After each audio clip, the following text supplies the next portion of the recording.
Yo, what's going on, guys? This is Burgers is bringing this video, and as you can see, I have an M8 in hand. If you don't know, I switched from a sub to an anchor about last week, and I just got a new monitor actually yesterday. So I'm just getting used to anchoring and using an AR and the monitor. It's treating me very well. I was hitting a lot, like the majority of my shots, but that's besides the point. I'm gonna talk about everything that's going on with the channel later on in another separate video. But this video is about why I think that anchoring is the hardest role out of anything that you can do. Whether despawn, S&D, whatever you're playing, out of any game, like any COD game ever, especially in this game.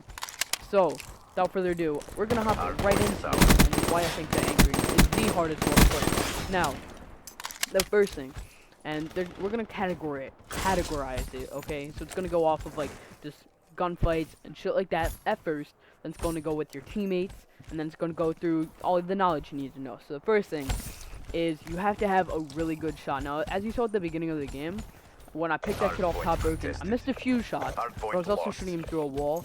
So I was hitting the majority of my shots. I hit almost every single shot on him, and you have to hit shots like that constantly across the map. So a lot of people will turn down their sensitivity or get control freaks, or they're a lot more accurate as far as the ranges. Now I play on a 5.5. Most people play on like a 5.4 or a 4.5 or whatever, and or like 4.4. So most people don't really get into up close gunfights as an anchor, or they don't win up close gunfights, I should say. And usually you're gonna have to have a teammate with you trying to help push out anchoring and in this game. But the thing with this game is when you're in AR, once you get that initial spawn, if you can just kill horse essentially. So you essentially go from being an anchor, and once you get that first spawn, it goes to like a normal kill horror AR. It's not like Black Ops 2 where you have to sit on the anchor the entire time. The spawns are super fluky in this game, especially on maps such as evac and this map and evac are really fluky maps for the spawns. So it can go either way depending on how you guys are pushing out, and just the slightest thing it's insane in this game. So you have to usually have one with you trying to push out the spawns, because there's most likely going to be 1, 2, or 3 people, even 4 sometimes, pushing you out and flooding you off that anchor. So in this game, like I said, it's a lot better just to play more like a kill whore once you get the initial spawn. Not even a kill whore, but just like holding down lanes a lot more than if it was in Black Ops 2.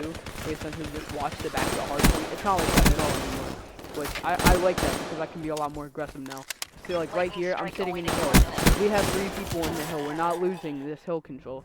And yeah, it's like, oh, we're flooding the hill with ARs and shit, but I was watching an AR lane with an AR in the hill, getting the hill time, but we still were getting spawned. So it's not like we were spawning out, but it was just this time right here, whoever was in the hill pushed out a little bit far to the right, so that's whatever. That's besides the point. But anyway, a lot of people, they lose up close gunfights when they play on a low sensitivity. They're playing against subs with stock, or just subs in general. And 9 times out of 10, if you're up close, the sub will outgun you. Like right there, he had stock on a VMP, so he simply outgunned me. It's just really hard for ARs to track people with stock. It's like using stock. It's just like lag comp essentially in this game. On SMGs, it's crazy in this game. And a lot of people have been banning quick draw and stock and grip and like red dot. They ban like the shit that pros do. Like they're just trying to be all in. I feel like that. Like he had a sub. Why did I gun him? Like that shouldn't happen. Like sometimes in this game you can play against subs, and it all depends on who you're playing. But playing against subs with stock is so much different than playing against subs without stock. And you could tell right there he didn't have stock. That, or he just wasn't using his left stick. He wasn't strafing at all. But another thing is, you're going to be getting in. I said this earlier, but I'm gonna emphasize it a little bit more. You're going to get into more than one gunfight at a time. So there's most likely going to be like 1 to 3 people pushing you out on anchor almost at all times. So a lot of teams don't understand this concept, but you have to have more than just a one person anchoring. You have to have someone helping the anchor and helping the AR, because it's like, especially on this map isn't like the biggest AR map. So there's a lot of places the subs can come from. So usually people will run 3 subs and 1 AR, maybe even 2 ARs depending on the hill, but most likely it's going to be 3 subs and 1 AR.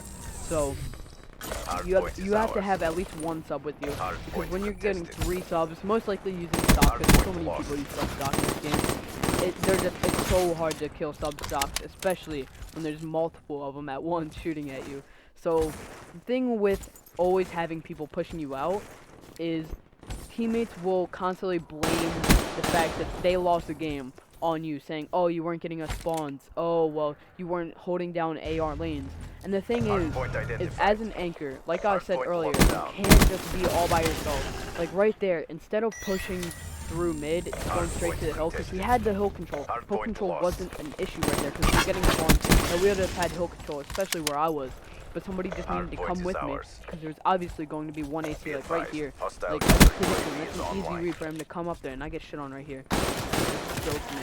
But I missed every shot, but you just have to have someone with you, or else you're gonna get blamed, and then people are just gonna say, oh, well, you weren't getting the AR gunfights, you weren't winning your gunfights, you weren't pushing out the spawns correctly, which you can be doing all that and still get blamed for it just because you're constantly getting in a 1v3, 1v2 situations. 9 times out of 10, if you're an AR, you're not going to get in a 1v1 situation if you're holding down spawns and holding down an AR lane.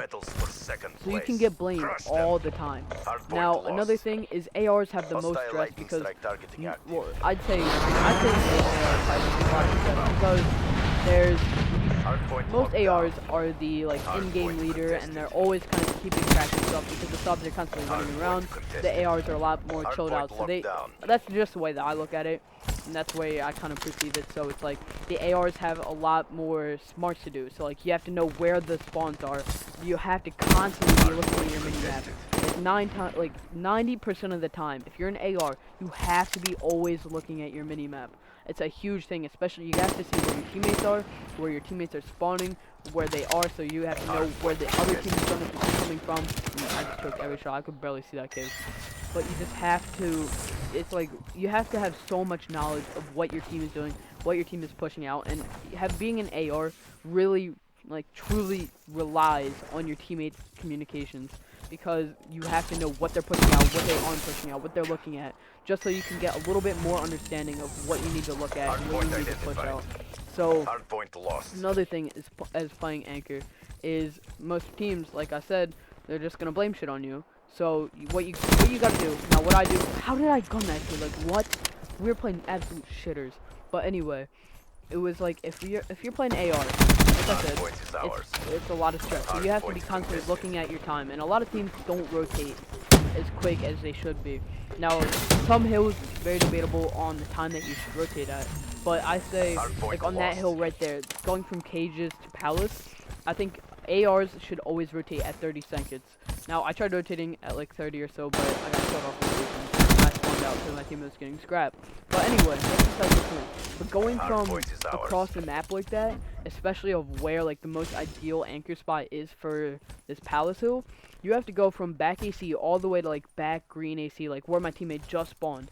Like on the top left, like to the left, right where I am right now. You have to push all the way through there. And 9 times out of 10, you're going to either get cut off from mid, it's going to be one person sitting in mine bar, or someone sitting in palace, or someone sitting back there. So it's really hard, you have to rotate. So even if you do die off rotation, you're not completely fucked. Now if you were to rotate from palace to greenhouse per se, ARs could rotate at like 15 to 20 seconds. And your teammates should always start rotating at 20 to 15. You should always rotate 10 seconds earlier than your teammates, and you should always have one teammate coming with you when you rotate, because you don't want to be all by yourself, because then if you're all by yourself and you get killed off rotation, then you're not going to have anyone on the rotation, and you're just going to, everyone is going to spawn out. So a lot of situations like that, people are going to be like, oh, well, you were pushing by yourself, and you have to play as a team. Playing as an anchor, you have to stay with your team. So hopefully you enjoyed this video. Hopefully you learned something about being an anchor. I'm going to make a full video talking about how to anchor in my personal opinion. So if you guys enjoyed this video, make sure to follow me on Twitter at TOR_Graces. Make sure to follow my great org at torture_org. Hope you guys have a great day, and I'm out. Peace.